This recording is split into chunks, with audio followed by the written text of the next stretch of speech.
Hello and welcome to another modelling video. This is Alan from the Ma.k at YouTube with another model video. Today we're going to look at Series 2 of the 35th Gacha-nen Maschinen Krieger models by Yokoyama, 35th scale. We looked at the older ones, which were fantastic, affordable, 500 yen, $10 access to this world of models. And with Season 2, there's been quite a few upgrades with 3 different mech suits to choose from in various of colour schemes, as well as these rings of water slide decal sheets to apply to the smaller ones or larger ones. This video, we're going to be constructing a diorama out of the gacha ball itself, and we shall build 2 of the mech Maschinen Krieger suits, the Heinrich and the Fireball SG. The models themselves come in 8 circular runners to fit in the gacha ball, which comes out of those machines or on a counter. You don't know exactly what you're going to get or what color is inside, opposed to the older ones. How these come together, still snap fit, allows to follow all the seams as the parting lines or the panel lines as well. So there's very little cleanup or further work to do besides clicking it together and doing a bit of weathering, touching up, or if you much prefer, a full paint job. My preference while following the instructions, very clear and easy to follow, also fits inside the gacha ball, does get a bit crumpled, is to glue it together into one piece. They have very limited articulation, but they're normally hulking, hunched over, almost animalistic like drab effect to it. So it adds to the appeal. You can chop them up and change some things around. The preference of these is I haven't done any seam line filling nor further modifications or changes. Frankly, all out of the box. The next suit I decided to build was the Heinrich, which dates back to the old 120 scale wave kit. Comes together completely different, but the detail is mostly unchanged. I found the builds to be an absolute joy. Took about 2 hours in cleaning up the nub marks and gluing everything together, but it was an absolute joy. The glass pieces are a bit overly gloss and put some off, which they exclude them. I chose to buff them up with some 700 and 2000 grit sandpaper white to dull them up quite a bit.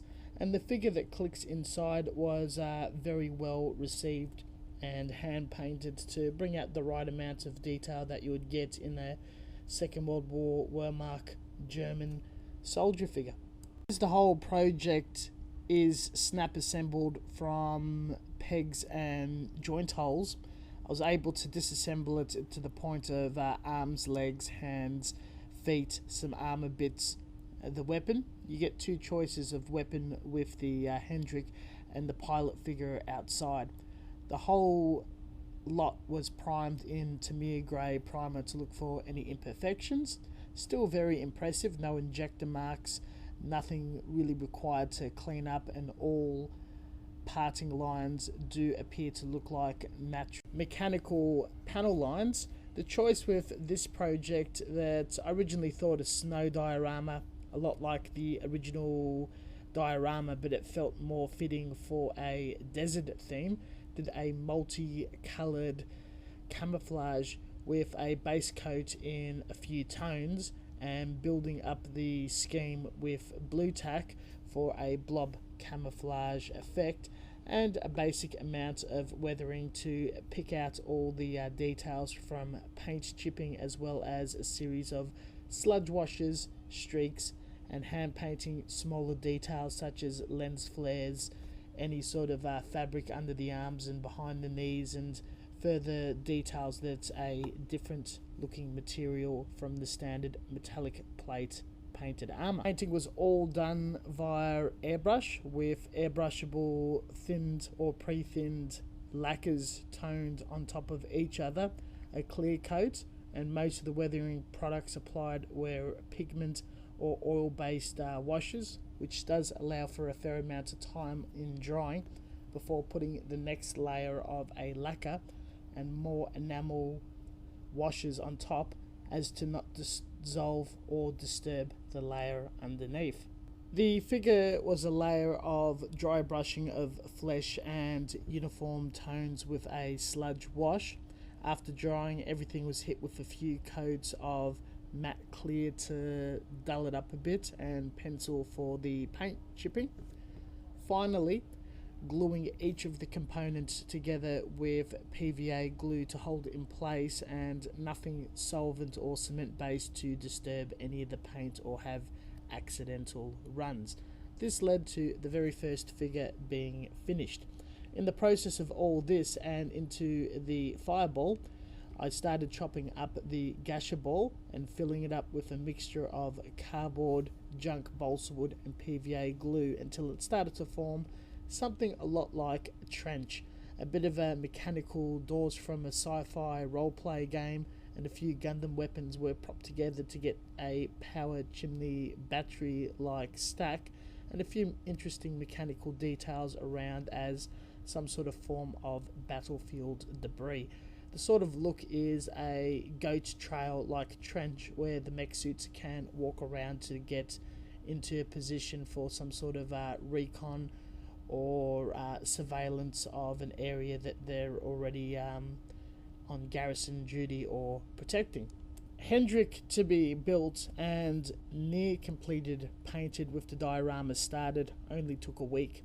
The next week, attending work, I rolled into the hobby shop and bought a second gacha ball, which happened to be Fireball, and via that choice of elimination also had a fit and a position on the diorama as some sort of tactical column. The experience was very similar to the other fully encased armor suit from Series 1, but the seam line separating as well as the filling of the armor on the inner legs was a big welcome and a huge improvement from what we originally had from the first diorama series. Again, virtually no seam line filling is required, snap and paint. I did also assemble this with plastic cement, and with the cleanup among the several runners took another 2 to 3 hours to assemble. I've enjoyed Series 2 at this stage so much, I would recommend to bypass Series 1 and jump on board with this unless you're looking for a larger variety of different mech designs and a collection of weapons. Moving away from that, we did a bit more work on the diorama, neatening up the chunks of random balsa wood by filling them in with very cheap car putty to form a nice smooth back and sanding it up. Heading into painting, I want this to be in the same series as the Heinrich model, being a desert theme, but if Heinrich is a lightly armoured, more obsolete armour a part of the column, the Fireball is the more tank and heavy weapons specialist of the small units it's part of, and probably should go for more of a streamline during a war basic scheme with its more complex presence of its armour and silhouette. Went for a simple colour scheme with multiple shading and used a colour modulation set for a desert tank armour lacquer paint set. Of course, each different component was separated by pegs to mount and have quite a bit of ease in airbrushing. I kept the top of the cap off to give it a slightly different finish if parts were being swapped from another machine, and to draw the eyes to the higher point of the machine. There will be touch-ups of pink somewhere on the weapons and other parts, and I became extremely playful with clear black or clear smoke in heavier shades underneath curved bits, underarms and the bottom of the machine, where they're sort of hiding in the trenches as they're walking along the goat trail, and they're more blending into the desert scheme and not standing out so much as if they were on top of a hill and actively fighting. All of this is sitting on a bed of lacquer primer grey by Tamiya, airbrushed on.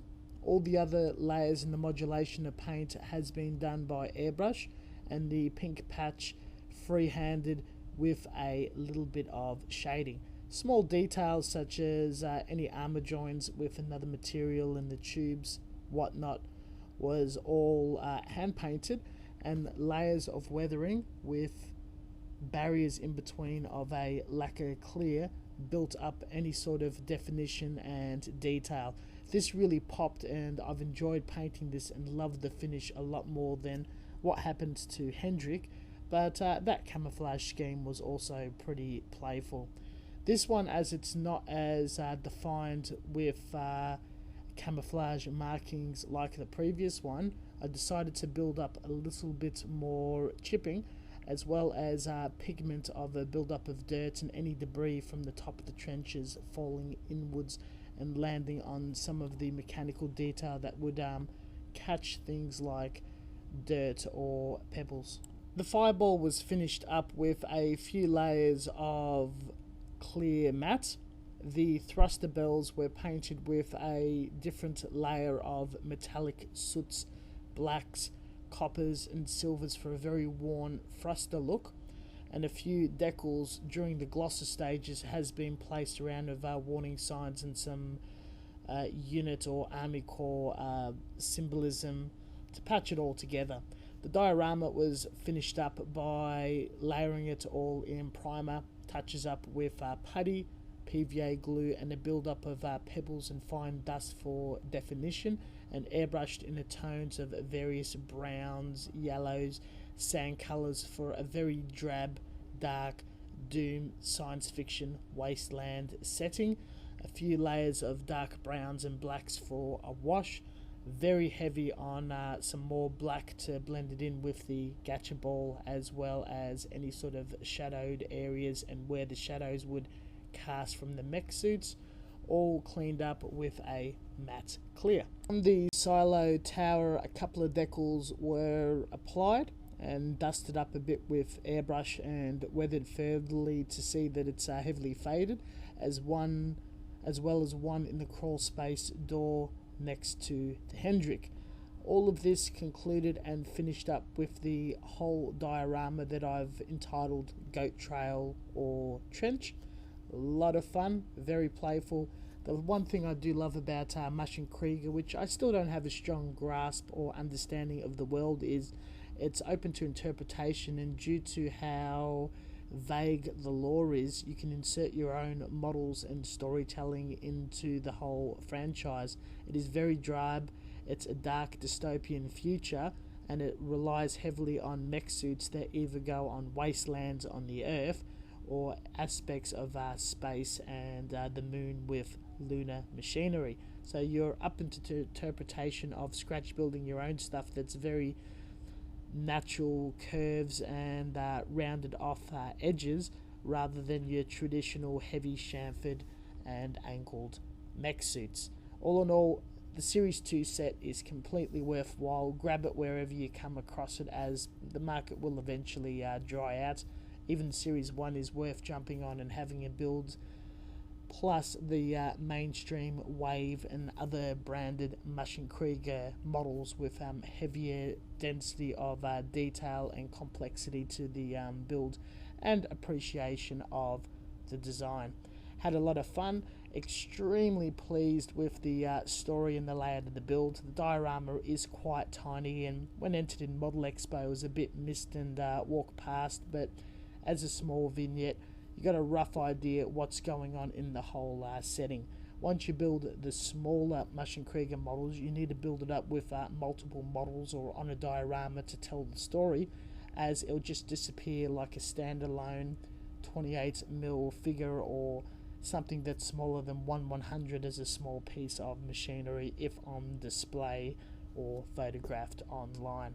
All in all, absolute happy. Thank you very much for watching. As always, until next time, stay tuned for further content, and we'll be pulling out a lot more videos. Have a look at social media in the description sections below, and we'll catch you guys next time. See you later.